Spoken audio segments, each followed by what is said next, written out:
It's the Knave! And... Child! Hey, aren't you supposed to be in Snezhnaya recuperating? What are you still doing in Fontaine? Oh, it's you two. I didn't expect to run into you here. I was unconscious for quite a while after the fight in the Primordial Sea. After I woke up, I realized I was being taken back to Snezhnaya, and well, I couldn't have that now, could I? Not when I've still got unfinished business here in Fontaine. So, I mustered up all my strength and made the journey back on my own. What sort of unfinished business are we talking here? It has to do with Skirk, my master. I really wanted to meet up with her, but by the time I got back, she had already left. I still have so many questions for her. Without any other leads, all I could do was ask the Knave to help me track her down. She must have left behind some traces from her time in Fontaine. Oh, okay, so have you found any clues? Unfortunately, no.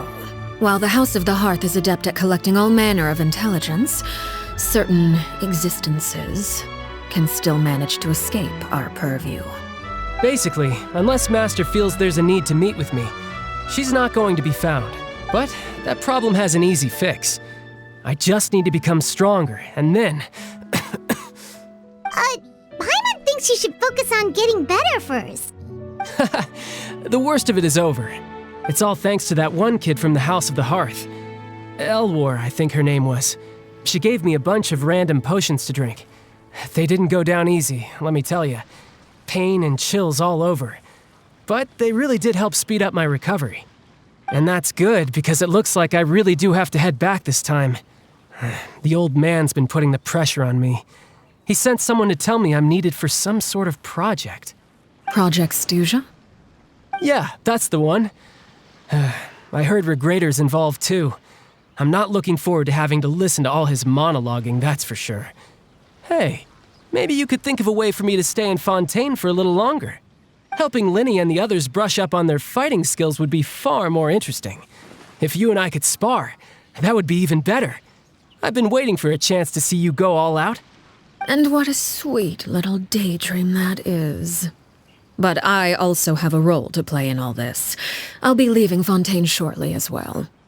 Besides, considering how little they see fit to step outside the homeland, being called on to return to Snezhnaya by such illustrious dignitaries, what a great honor.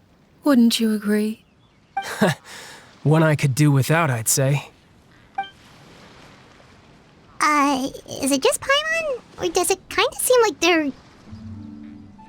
So, dear guests of the House of the Hearth, to what do I owe the visit?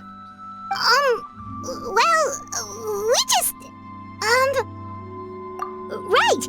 We're super close to Linny and the others, but we still don't know much about you! Is that so? Introductions have already been made, have they not? You see? There's only so much you can learn about someone from a short introduction.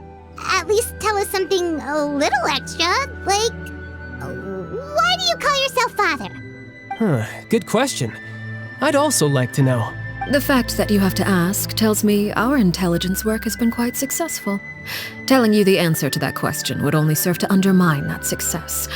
And we can't have that, now can we? Spoken like a true diplomat. That was some expert sidestepping right there. Well, if there's nothing else, I think I'll take my leave. I still have a small matter to resolve at home. Wait, don't go!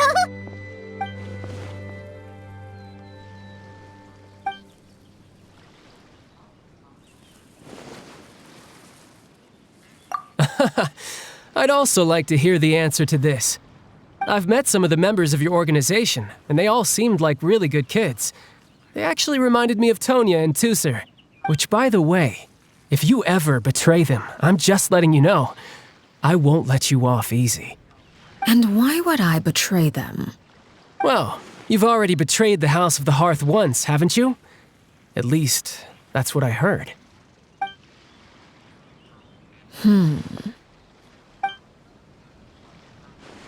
Okay, I admit. That's just what the old man told me. The rooster, I mean.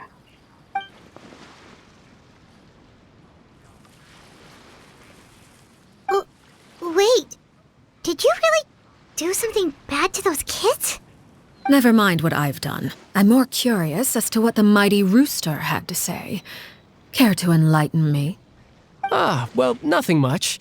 Just some stuff about you taking out many other members of the House of the Hearth, and even going so far to attack your own family.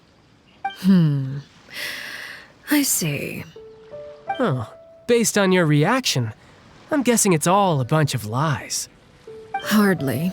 I don't appreciate his particular turns of phrase, but I suppose he didn't say anything untrue. Although, it would be more accurate to say that there is a certain level of prejudice involved, but I don't intend to clear that up just yet. Prejudice has a funny way of concealing the real truth behind certain things, an attribute that I find to be quite advantageous. Call yourself a Fontanian, for example, and people will assume all sorts of things, when the real truth is that this is simply the land where I was raised. Huh?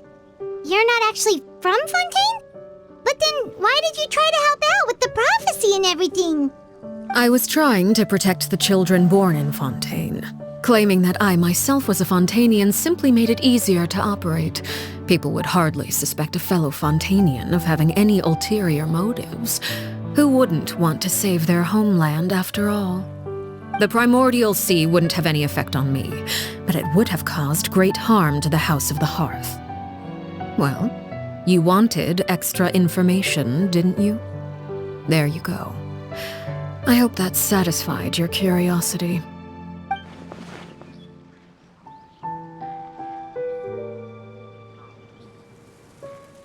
So, you stayed in Fontaine for the kids. I guess I was wrong to believe you'd betray them. Apologies. Looks like I was holding on to some prejudices myself. Good.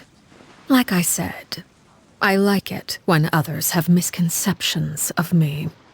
Actually, while I was recuperating at the House of the Hearth, there was something else that really caught my attention. I heard that members always resolve disputes and arguments with a friendly spar, and the loser has to back down. Seems pretty cool if you ask me. Would also give them plenty of opportunities to hone their skills. Well, that's only a recent development. In the past, such spars weren't nearly so friendly. The losing party would lose everything, including their life. They were that high stakes?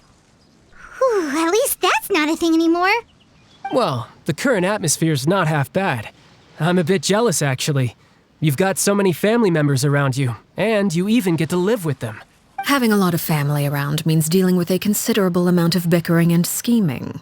Once Tonya and Tusser enter their rebellious phase, I'm sure you'll understand. Just imagine. Tusser becomes obsessed with plucking out strands from the rooster's mustache, or Tonya decides to dye her hair 42 different colors. Okay. I get the picture.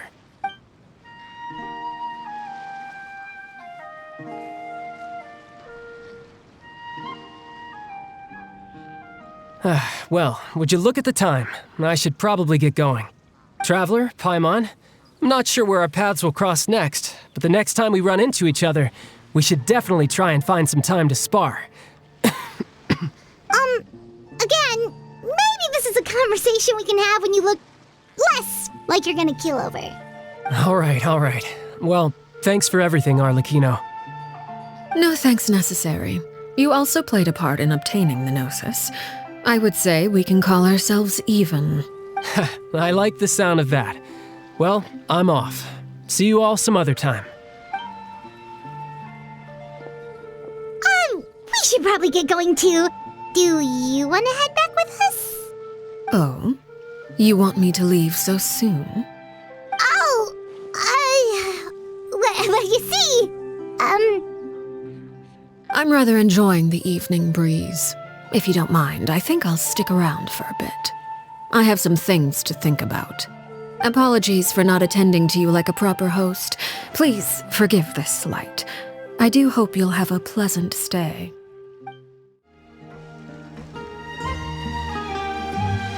It's you two again. I must say, you look a bit pale. Did you have trouble sleeping last night? a little. Perhaps if you had less on your mind, you'd be able to absolve yourself of such troubles. So what are you planning to do now? Catch up on some sleep? Or should I give you some time to rack your brain for a topic to discuss before I ask any questions? Although I must profess to being curious. Without child here, how do you plan on distracting me? Us? Distract you? A good one. But no, we were just here for a chat. Looks like you could have used some extra time to think. No matter. If you don't have any other plans, why don't you accompany me somewhere? Don't worry. I'll be sure to steer clear of any scheming children. The ocean breeze is sure nice today. Children always think they can hide things from the grown-ups. But nothing gets past me. Least of all a little scheming. I think I'll let them have at it for a little longer. I can be very patient. Well, I'll leave you to think things over. If you're so inclined, meet me outside the Palais Mermonia. Good things come to children who do as they're told. So I do hope you decide to tag along. If only for your friends' sakes. What should we do? She clearly knows about everything we've been doing, and Paimon doesn't think it'd be a stretch to say she was threatening us just now.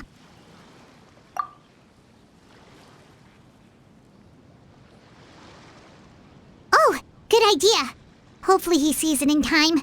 Well, we should probably head to the Palais Mermonia. Paimon doesn't want to find out what happens if we don't show up. Based on what the Knave was saying just now, it sure didn't seem like it'd be anything good. Okay, then we probably shouldn't keep her waiting. It seems like Linny and the others are on thin ice, so let's do our best to not get them in any more trouble. Seeing as we still have some time before my meeting, we might as well enjoy some pleasant conversation while we wait. I'm glad to see you get along with my children. Being surrounded by good companions is necessary for a child's development. You're not planning on doing anything to them, are you? I assume you're referring to Linny, Lynette, and Fremine. Although, there's that situation with Filial and Nentoy as well. It appears quite a few people have been acting out lately. No matter. I'm not one to discriminate. All those who betray the house meet the same fate. There are no exceptions. Does that mean you're going to kill them? Oh, are you here to beg for their lives? I'm sorry to disappoint, but the rules of the house change for no one. In my organization, everyone is responsible for their own actions. But don't you care about them at all?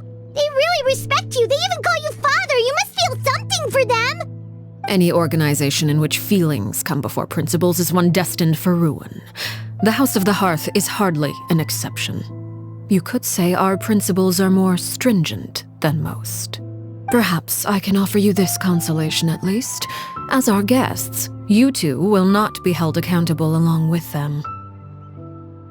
I would imagine Linny, Lynette, and Fremine will be able to keep their lives. As for Filial, Nentoy, and the others, I'm afraid there's little I can do. They can try to escape, but once you know our secrets, there's no getting out alive. But that's awful. Ah, you seem concerned. Out of consideration for my guests, I suppose I could turn a blind...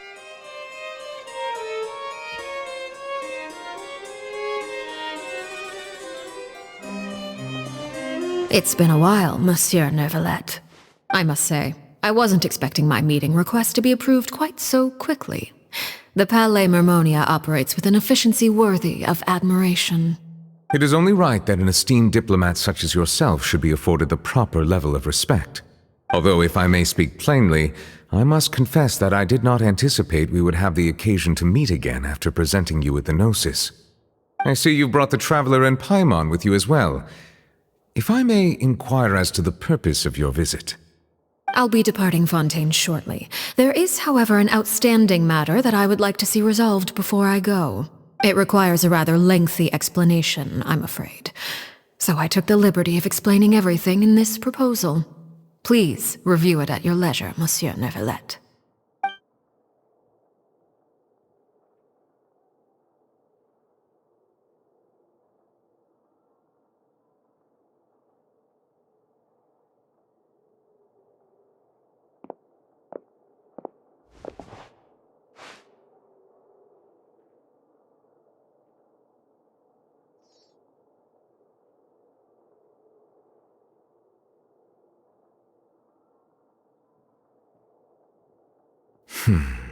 I understand your request.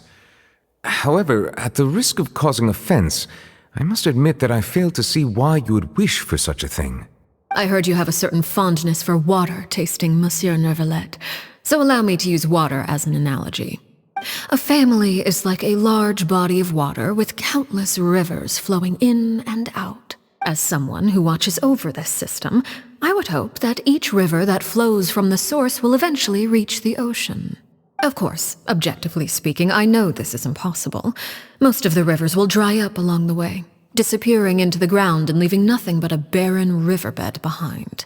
Not all rivers are destined to reach the ocean, but I would not see their existence rendered meaningless.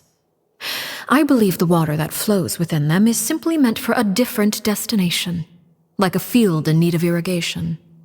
Or perhaps the glass of a certain water-tasting enthusiast. Did you get any of that, Traveler? Your words paint an optimistic picture indeed. Allow me to remind you, however, few among us are willing to sip from a glass filled with tainted water. It may have been tainted at one point in time, but not to worry. I'll make sure it's drained of all impurities and returned to its cleanest form. I seem to recall there being a transactional aspect to your proposal. Perhaps you could expound on that? If you accept my proposal, Monsieur Nervalet, I will gradually withdraw my forces from Fontaine. And, unless absolutely necessary, I will no longer carry out any special missions within Fontaine. I presume I can take your words to mean that, in the future, cases similar to the Tartuffe assassination will cease to cross my desk? Tartuffe? Ah, that thief who embezzled funds from all those charities, you mean? My deepest condolences to his family, but without any evidence, I cannot imagine how the House of the Hearth might have been involved in his passing. Of course, if you accept my proposal, Monsieur Nervalet, I'm sure certain measures could be taken to reduce the frequency of such troubles. You choose your words carefully indeed. In that case, I am inclined to accept your proposal. My thanks for your generosity, Monsieur Nervalet. Well, with that settled, we should be going now. I took the liberty of bringing along 2 bottles of spring water from Snezhnaya for you to enjoy. I do hope I get the chance to hear your impressions. Perhaps at our next meeting, yes? Indeed. I trust you would not overlook your commitment in the meantime. All right, Traveler Paimon. Time to go. So, what exactly were you talking about back there? Paimon only heard you mention some rivers, a large body of water, and then some kind of irrigation scheme. You really want to know? I would imagine there might be more pressing concerns at the moment. Winnie, Paimon really hopes everything's going okay. Oh, Paimon recognizes that look. You've got your thinking cap on, don't you, Traveler?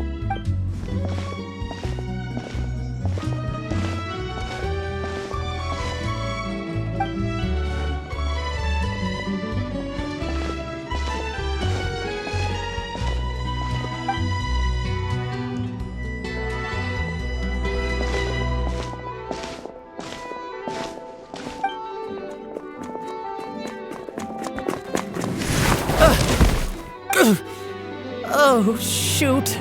Are you all right? Oh, jeez. I'm so sorry. I was so focused on selling these papers, I wasn't looking where I was going. Well, let me make it up to you at least.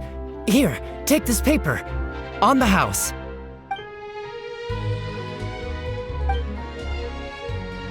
Oh, you don't have to give us anything. Please, I want to. It's not like I'm short on supply. All the extras will be useless come tomorrow anyway. It's my fault, really. I was just trying to bring home some extra mora for the family, but I bit off more than I can chew. I haven't had many takers today, so I'm still swimming in papers. What's going on here? Nothing much. I just ran into your friend here on accident. I should probably get going, actually, so... Hold on. Of course, I'm happy to compensate you with Mora. It's just, I don't have any on me at the moment. I'll take 3 papers. Here, your payment. Oh, thank you for your patronage. May the Archons bless you with good fortune.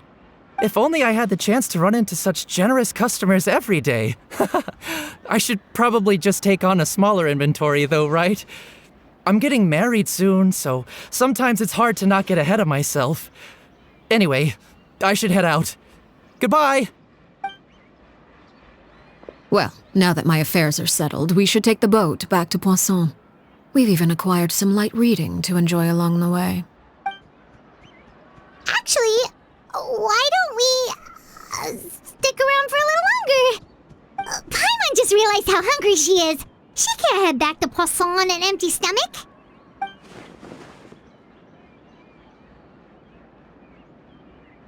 It appears you two are under the impression that delaying our return will somehow alter the situation in your favor. I'm sorry to ruin your fantasy, but your efforts are meaningless. That being said, I could be persuaded to give Linny some extra time. I just have one condition. If you agree to my request, I'll even answer some of your questions. You're quite curious about Clairvy, are you not? And my relationship to her. Wait, why are you being so generous all of a sudden? You're not gonna ask us to do something bad, are you? You overestimate yourself. You don't have the talent for bad things. Then what can you possibly... The most important consideration in a negotiation is that both sides receive something they want. Demands and threats only get you so far. Wonderful. Here it is. When the time comes, make the choice that you deem most appropriate in the situation, and lend your help to the House of the Hearth. Okay, sounds normal enough. But what do you mean, when the time comes? When is that supposed to be? That is for you to decide. Then we have a deal. Follow me.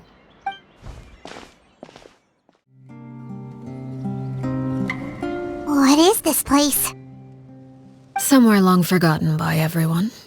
It used to be a grand building. Now it's nothing more than a pile of rubble. No one comes here anymore, nor does anyone care about what once happened here. Although, this place does have something to do with the story I'm about to tell you. It was before I became a harbinger, and before Linny and the others joined the House of the Hearth. Due to certain events, I first killed Clairvy and then her mother. And this is where it all happened. You were the one that killed Clairvy? Patience now. Allow me to explain Clairvy's side of the story first. I'll start from the beginning. Clairvy was 6 years old when she was brought by her mother, Crucibina, to live in the House of the Hearth. From the outside, it seemed like a fairy tale. A thriving family made up of kind adults and friendly children. Crucibina was the Knave at that time, and the House of the Hearth was under her control. She was Clairvy's mother by blood, but she was also the mother to all the children in the house. Clairvy was happy here, for a time. But she quickly realized that being part of this family wasn't a fairy tale at all. It was a kind of purgatory. Purgatory? Exactly. The House of the Hearth takes in war orphans from all over Tevat. But as for how to raise them, that depends entirely on the person in charge. Crucibina came up with a novel idea. She would teach the children to fight, force them to duel each other, and then crown as the king of the house the child who proved themselves most worthy of inheriting her title. It's difficult to estimate the number of children who died or were maimed in the process. There's little I can say about the ones who died. The ones that emerged with permanent injuries, on the other hand, well, they still served a purpose. They would be handed over to the doctor to be experimented on, or sent away on dangerous missions. Nothing more than tools to be used and then discarded. So those were the experiments Clairvy was talking about. But what actually happened to her? You said that Clairvy was Crucibina's daughter, so if Clairvy tried to convince her to stop what she was doing, Crucibina probably would have listened, right? Despite being Clairvy's mother, Crucibina cared little for her daughter.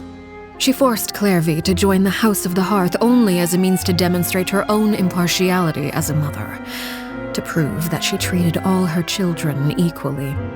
Clairvy did try to convince her mother to change her ways, but it was to no avail.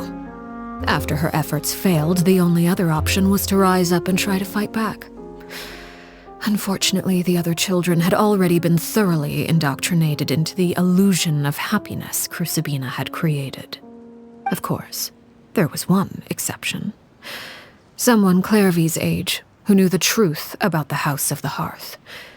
Her name was Peruere. Wait, the friend that Clairvy mentioned? Friend, huh? I suppose we can call her that for now. Clairvy was a cheerful and passionate person with a tenacious spirit. Peruere, on the other hand, was rather cold-blooded. Her cold-blooded nature allowed her to see through Crucibina's facade. Yet, it was also this cold-bloodedness that prevented her from acting against it. At least at first. While Clairvy longed for freedom, Peruere was convinced that, amid all the fighting and violence, she would make it until the end. Despite their differences, the two became fast friends, united by their knowledge of the truth. Clairvy told Peruere that she hoped to create a real family, where no one would be killed or sacrificed. There may have been a certain naivete to her ideas, but Clairvy proved her determination many times over. She tried countless times to run away, ask for help, or expose the truth. But her efforts only earned her beating after beating. The only thing that kept her going was her strength of will. Even with her body racked with pain, she would still stand on her tiptoes and open the window at night. She and Peruere would look out at the moon together, a fierce longing for freedom shining in her eyes. But one day that light simply vanished. Oh no. What happened? Her hopelessness resulted from a culmination of things. 10 years had passed. 10 years worth of failure after failure. She and Peruere weren't children anymore, but finding any chance to escape still seemed as hopeless as ever.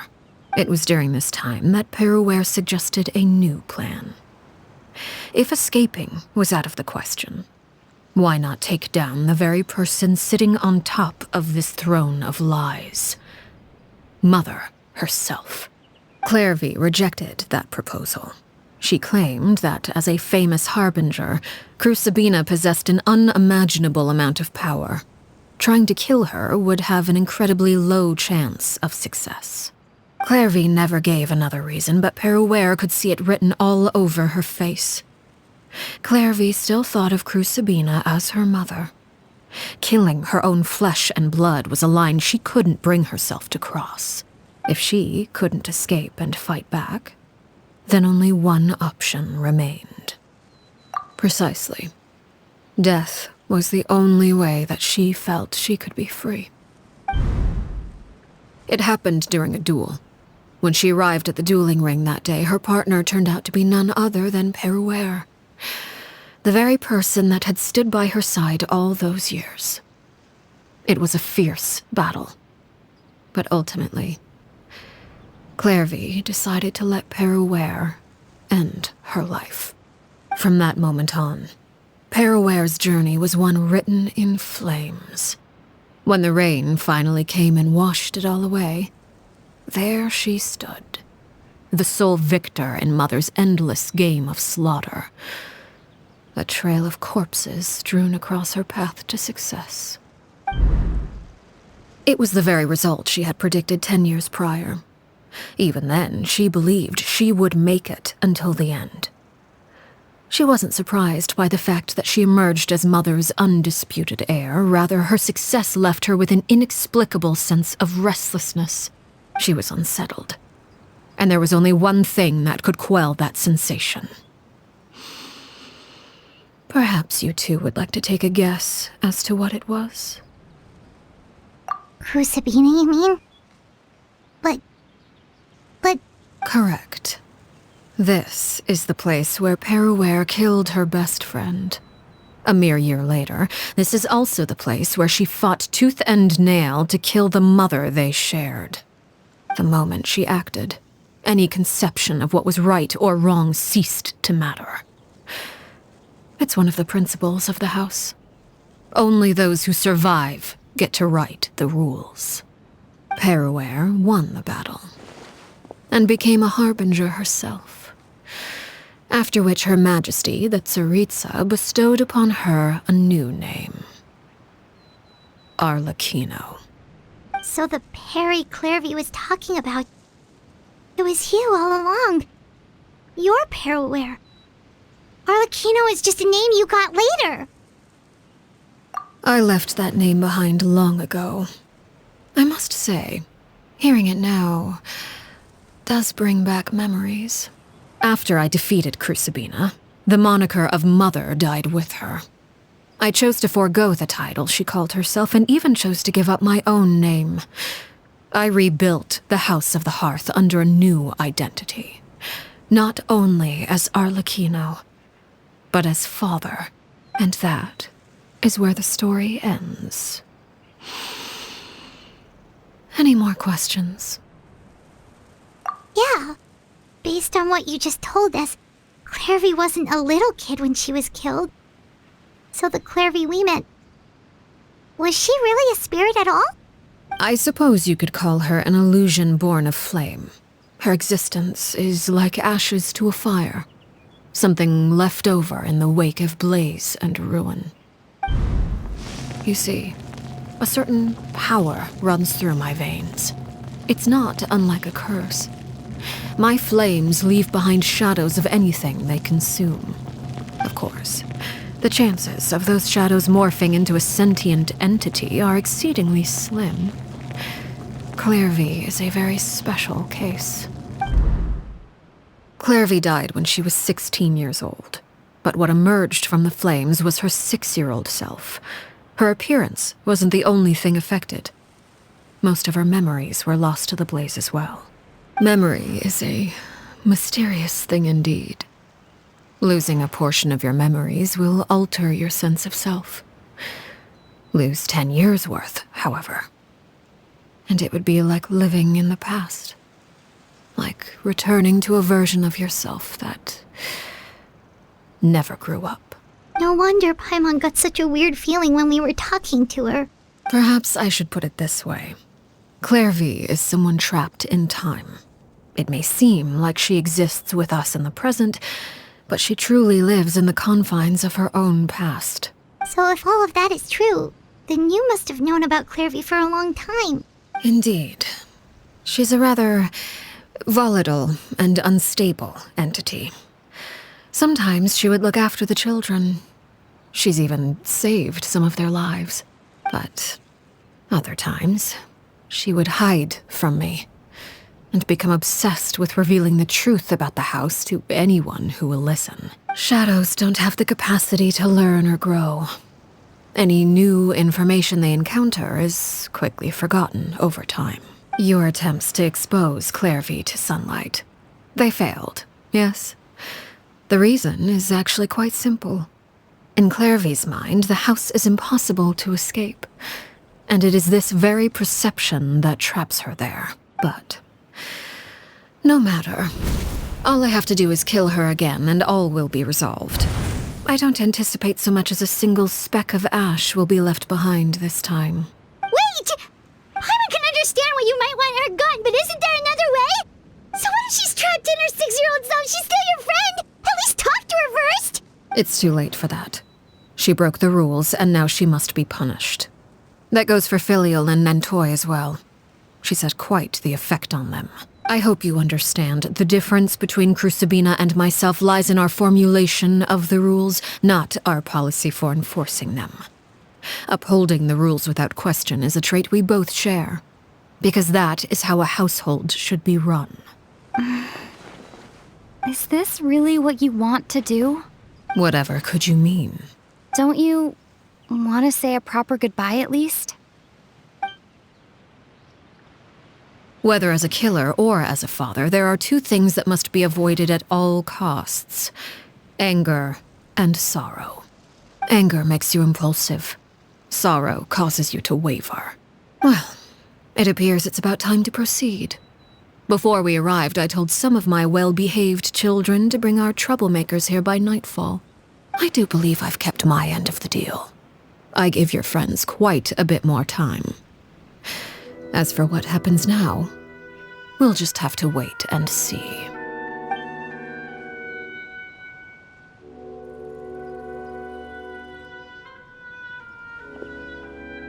Here they are, Father. You gonna execute him? Seeing something like that would actually be a first for me. Lenny!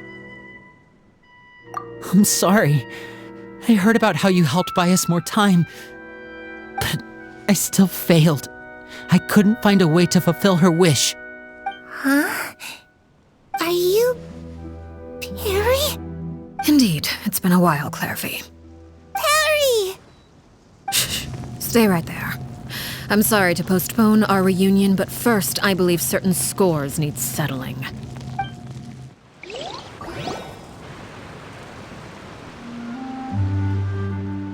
Father, let me explain. Out of my way.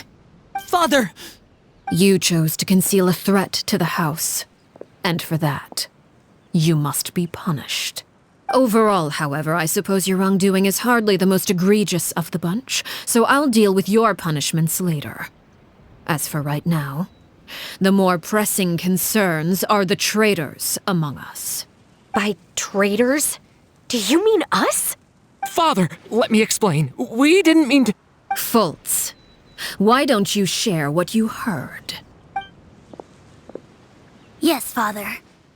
Secret Midnight Meeting number 3. Participants, Filial, Nantoy, Sato, Toddy. Nantoy clearly said, "If only Father wasn't the one who took us in." Sato added, "I'm sick of this life. I just want to live as a normal person." Filial was the worst of them all. She called us crazies and said a bunch of mean things about Father. I did not! You're lying! Fultz is trying to frame us. It's not like I'm the only one who heard those things. After that, you and Toddy and a bunch of other people started talking about Clairvy. You were using all those things Clairvy brought up as an excuse to question Father. We're birds locked in a cage. The only way out is to destroy it. That's what you said, wasn't it? You little. You just want me gone, don't you? What did I ever do to you, huh? And you, Sheplo, have you forgotten who stood by your sickbed, watched over you, and changed your dressings? Come on, let's hear it then. What's your reason for all this? You're wrong, Filial. We don't want you to die. You're our family. Liar. You wouldn't be doing this if that were the case. So why? Why have you backed us into a corner? We all live in the House of the Hearth. You know the type of work we do, Filial. A single betrayal can cost dozens of us our lives. It's not like it's never happened before. That kind of thing is hard to forget. That's why the House of the Hearth cannot tolerate any form of betrayal. Ever since we came to Poisson, you've had 7 secret meetings. A lot of the things you talked about really crossed the line. You've been spying on us for half a month? Wait a second. Now that I think about it, the move to Poisson was just a way to make it easier to spy on us, wasn't it? Because we were all in one place. You've had this planned all along. Filial, Nantoy, I'm sorry. I owe you both my life. I owe Clairvy too. If it weren't for all your help after I got poisoned, I wouldn't be standing here today. If this were any other situation, I would do anything to repay that kindness, even if it cost me my life. But rules are rules. I'm sorry. My hands are tied. Why? Why? That's enough, Filial. We made a mistake, and we should own up to it. We broke the rules. Plain and simple. And now we have to face the consequences. I'm sorry, Chapleau. Fultz. I'm sorry, Father. We accept our punishment. Chapleau, according to the rules of the House of the Hearth, how should these traitors be punished? All those who betray the house pay with their lives. And so it shall be.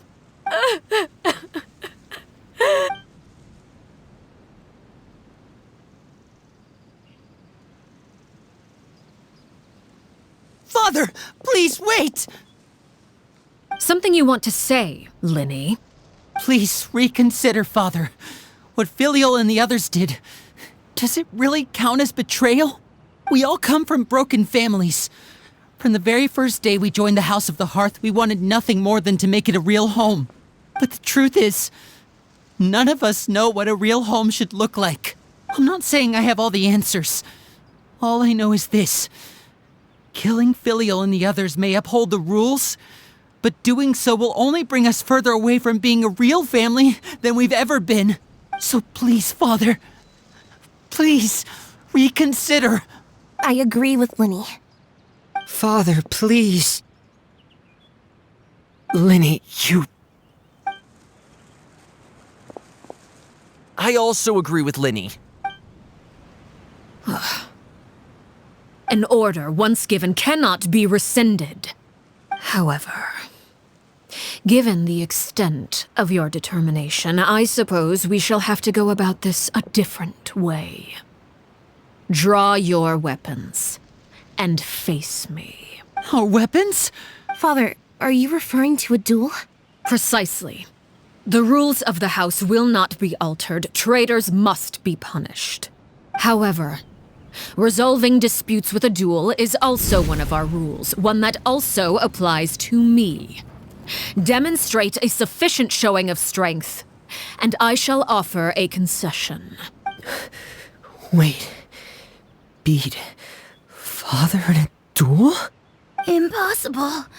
Father is way too strong, even for Lenny.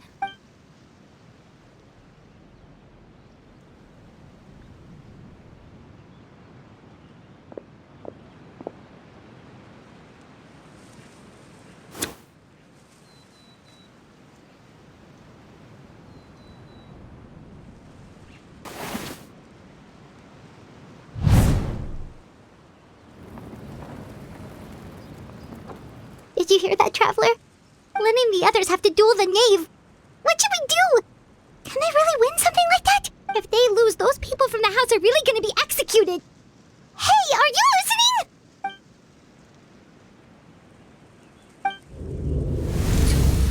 Don't you want to say a proper goodbye at least? Anger makes you impulsive. Sorrow causes you to waver.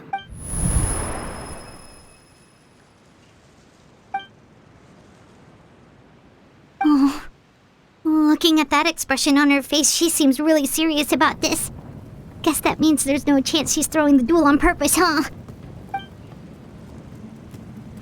When guests are around, families are often on their best behavior. And any disputes are less likely to escalate.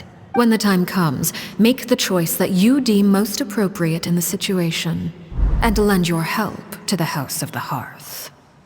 What's wrong, Traveler? Hey, where are you going? Traveler? You're asking to join the duel against the Knave? I'll allow it. We do have a ready-made dueling ring at our disposal, after all. All I would advise is this. Keep a firm grasp on your weapon, and give it your all. Any less, and you may just lose your life.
You should know better than to crowd in one place.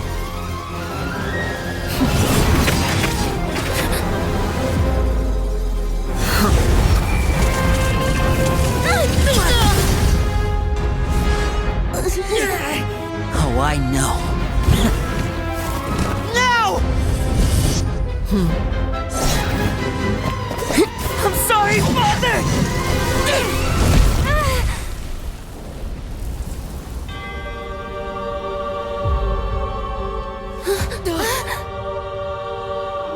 Sorry for what? This pitiful excuse for an attack.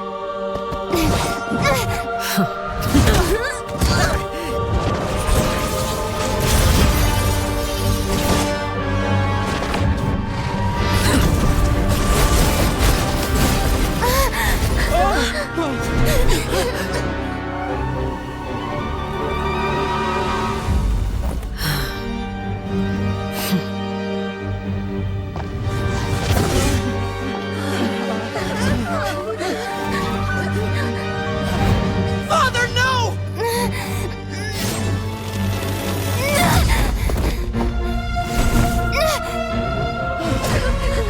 Made it out, did you? You're stronger than I expected.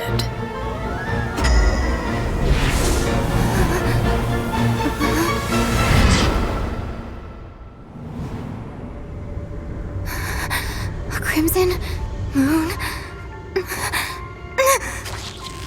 I can't move.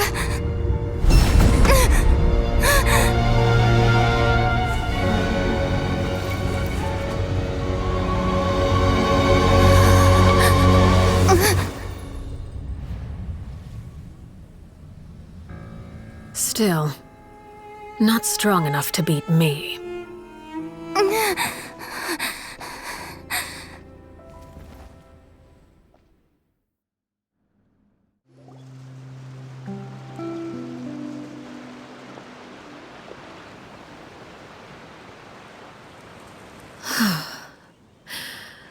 I believe we can end things here.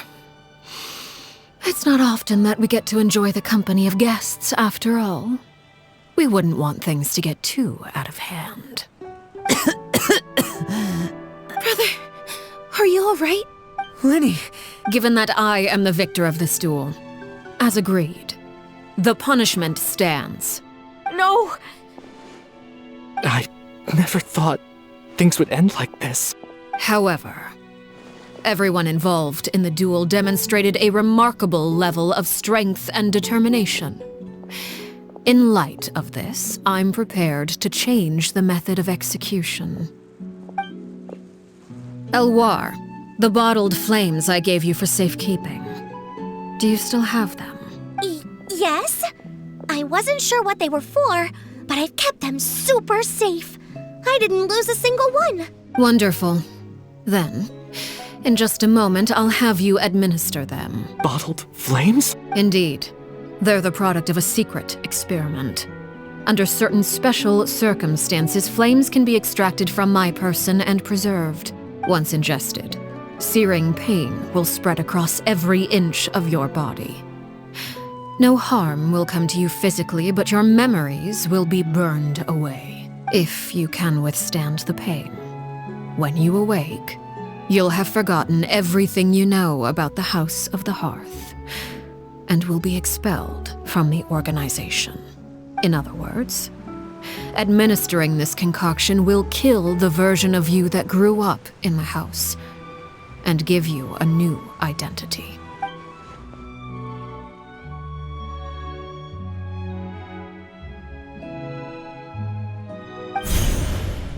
Memory is a mysterious thing indeed. Losing a portion of your memories will alter your sense of self.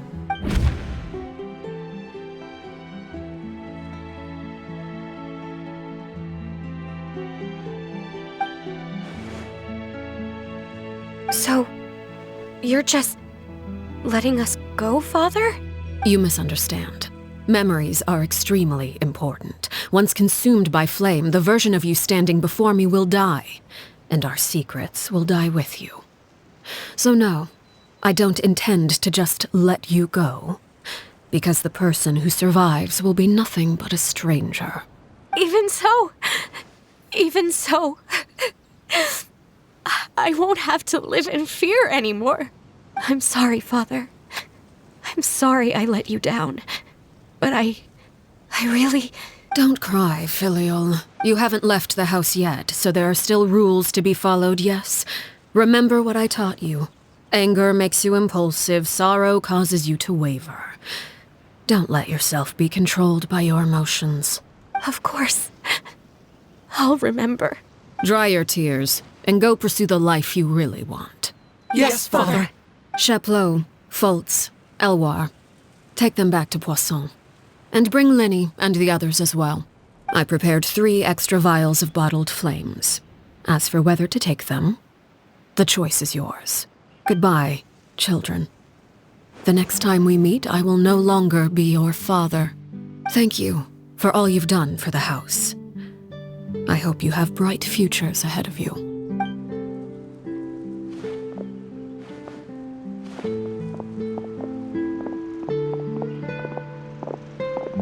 Father! Let's go.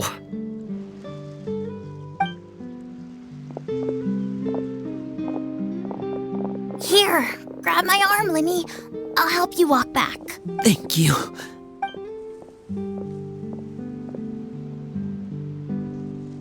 Clairvy.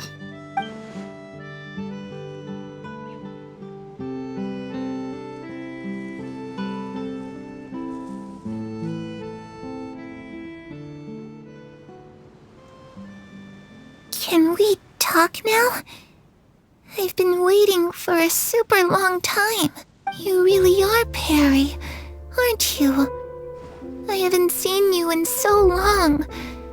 How come you're all grown up? Wait, did I somehow travel to the future on accident? Or am I dreaming? What a long dream. Neither. You died, Clairvy. That's what happened. You could have at least sugarcoated it a little. Look, she's so speechless. Oh. Okay then. Huh? That's it? You accepted it just like that? Yep.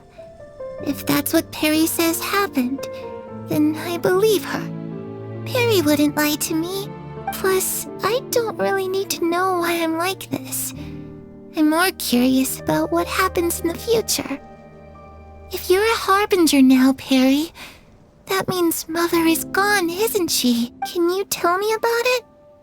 I want to know what happened to her. And to me. You never stopped trying to defy fate. At first, no one believed you. You could only vent your frustrations to the moon.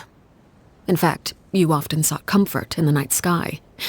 You wanted to see the aurora, so one night we promised each other we would go to Snezhnaya to see it together. Later on, you tried to run away, but you were brought back each time. Mother spared your life, but it wasn't out of kindness. Instead, she decided to make an example of you by slowly torturing you over time. That way, the other children would know what happens to traitors. Still, you never gave up. Mother hoped that through ruthless duel after ruthless duel, she would be able to crown an ultimate victor among the children she raised. But you called on everyone to unite, to fight to a draw in order to reduce casualties. Your efforts may have only delayed the inevitable, but still. You gave them hope. You tried everything you could think of, but every attempt ended in failure. Still, you never turned your sword on Crucibina, and you never turned it on me. On that gloomy day, you told me, "For the last 16 years of my life, I've done everything I can to fight for freedom. But now, I realize that the only freedom I truly possess is the freedom to choose to die." I never imagined I would say something like that. I must have been feeling really worn down, but somehow, I still think I understand. According to Mother's plan, only one of us was going to make it until the end. And I always hoped that person would be you. If I could do it all over again, I still don't think I would make a different choice. Even when I first met you, I knew you'd be able to do what I couldn't. Is that so? Even now, I'm not sure I truly understand what kind of freedom you are trying to pursue. But as the head of the House of the Hearth and as the children's father, I've tried to give them the most basic of freedoms. The freedom to choose their own fate. It's something I discussed with the Iudex of Fontaine. The children who want to leave the house will have their memories wiped clean of all secrets pertaining to the organization. In return, they will be allowed to live a normal life in Fontaine without being prosecuted for their past. Of course, I won't simply hand freedom to them on a silver platter. They have to fight for it and prove themselves worthy of it. Only freedom that is earned has true value. That's more than enough. That's exactly the kind of life I was fighting for. You know, Perry, I think you're a pretty amazing king, and a really great father, too. I'm really happy that you're the one who took over the house. I guess I do have one regret, though. I still haven't seen the outside world. Well, it just so happens that our dear guests over here have been to many nations and traveled to countless places. Perhaps they would be willing to tell you what the outside world is like. Really? Of course! We've traveled all over the place. We've got so many stories, we could probably talk your ears off for 3 days straight.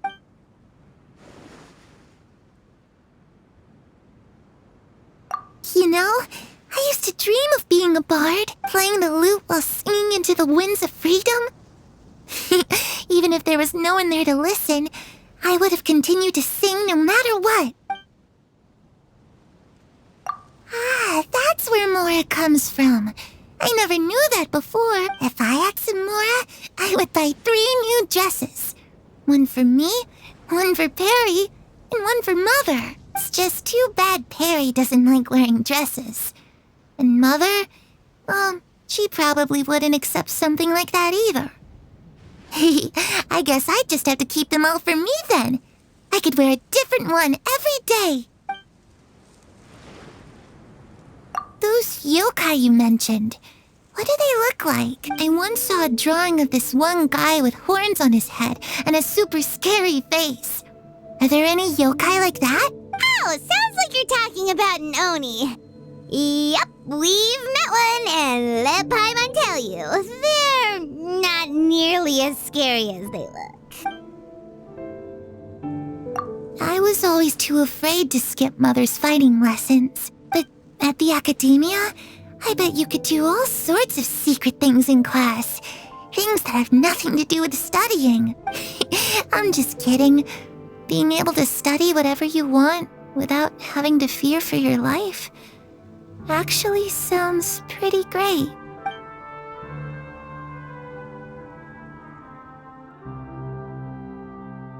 The situation was super dangerous. Lenny and Lynette were accused of committing a crime, and they were going to have to stand trial at the Opera Epicles. Oh no, that must have been hard for all of you. What happened next? Don't worry, we were able to turn the situation around super quickly, all thanks to Detective Paimon, of course. How'd you do that? Come on, tell me. Okay, so it was like this. After the failed magic show, we rushed to the scene and...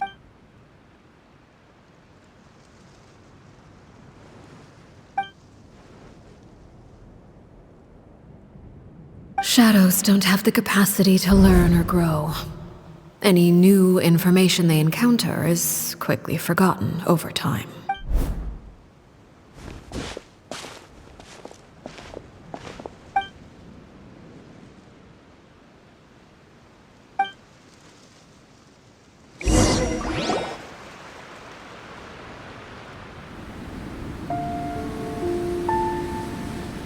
Clairvy, you've worked tirelessly from the shadows to overthrow the House of the Hearth.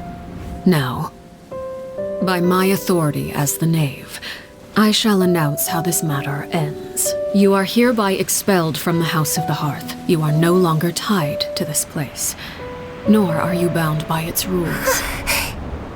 You're saying that I can finally leave?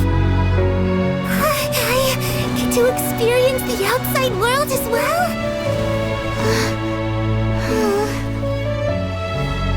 Oh, I almost forgot. There's no getting older for me. Still, seeing who you grew up to be makes me really happy, Parallel. Take care of yourself. Goodbye. May we meet again someday.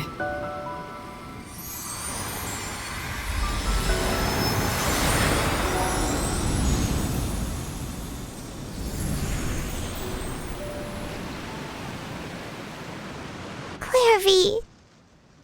She left so soon. Paimon didn't even get to finish her story. I also have certain sentiments left unsaid. I wanted to tell her that the aurora I saw in Snezhnaya was just as beautiful as the ones in the pictures. But a shadow's memories reset at dawn. Had we delayed any longer, we wouldn't have had the time to say goodbye. Whatever regrets may linger, let them be lost to the coming of a new day. Father? It's Linny! Hey, Linny!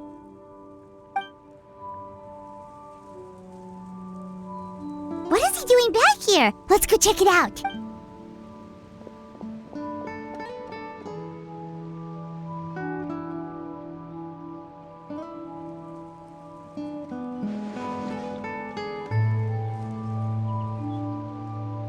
Father, the bottled flames have been administered.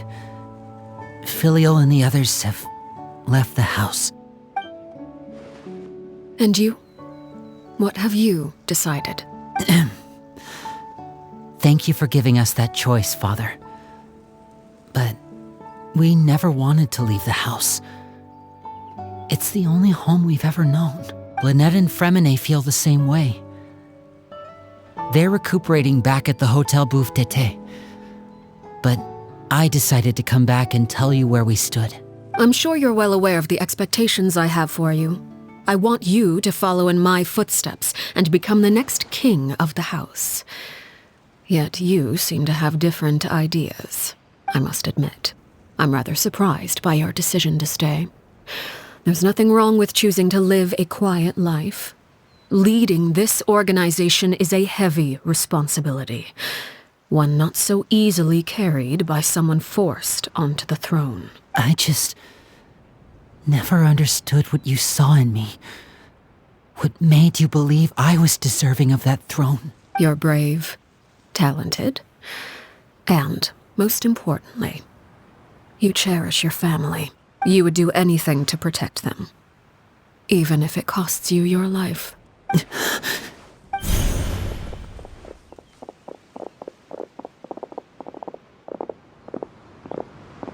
Speaking up back there was so brave of you, Linny.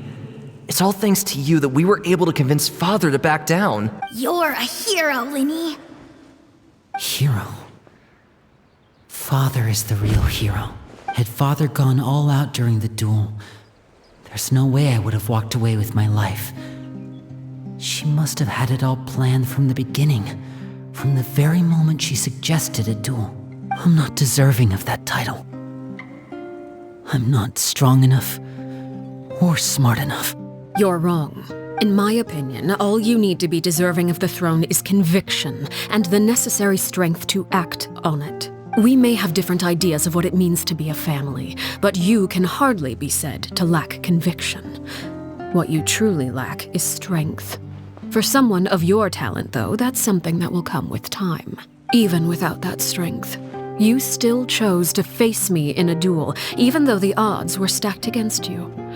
That capacity to honor your convictions is what I truly see in you. Father.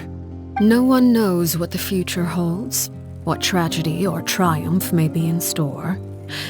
Being at the head of this organization requires the strength of will to face whatever comes.